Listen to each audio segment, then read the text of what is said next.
another story of if you and I had done this, we'd be in jail.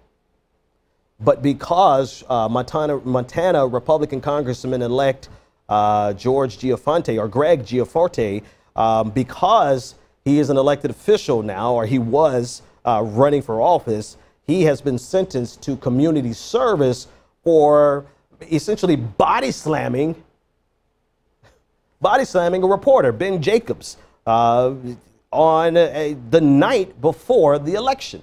So on the night before the election, Greg, he called him George, but Greg Gianforte body slammed Ben Jacobs and won election the next day, voted into office the next day. Many people were excited about the fact that he body slammed reporters because nobody likes reporters, right? And so he pled guilty on today in Montana, in a Bozeman, Montana court. Gallatin County Judge Rick West sentenced him to 40 hours of community service and 20 hours of anger management class. Again, this is the perfect example. If you or I had done this, we would be in jail and not in Congress. This is exactly what we're seeing here. And so not only is he not going to jail, he is only having to serve basically 40 hours of community service, anger management. And he's had a 6-month deferred jail sentence so that he does not actually have to spend time in jail. Now, I don't know if you've heard the audio of it, but this guy clearly assaulted. Like, this is not a petty assault. Like, he body slammed a reporter.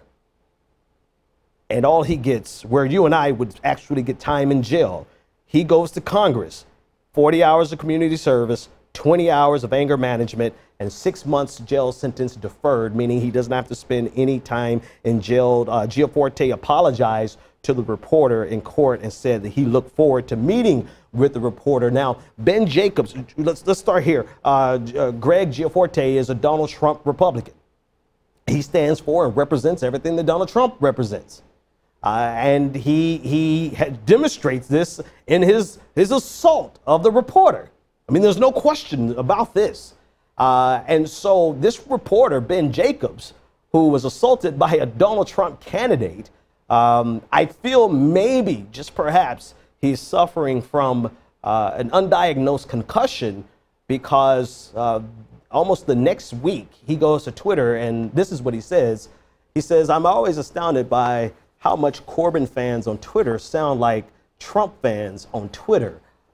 So where he's been assaulted by a Trump fan, he still finds a way to forward this anti-leftist narrative, tying in Jeremy Corbyn from the UK with Bernie Bros here in the United States. And he honestly can't see the difference between people who would assault him.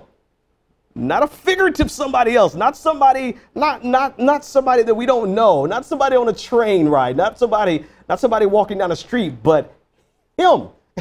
He was assaulted by a Donald Trump supporter. And I think the man, Greg Gianforte, body slammed him so hard that he can't tell the difference between people who use physical violence to get their nefarious political agenda across and people who really just say we want the best for everyone in America and across the world.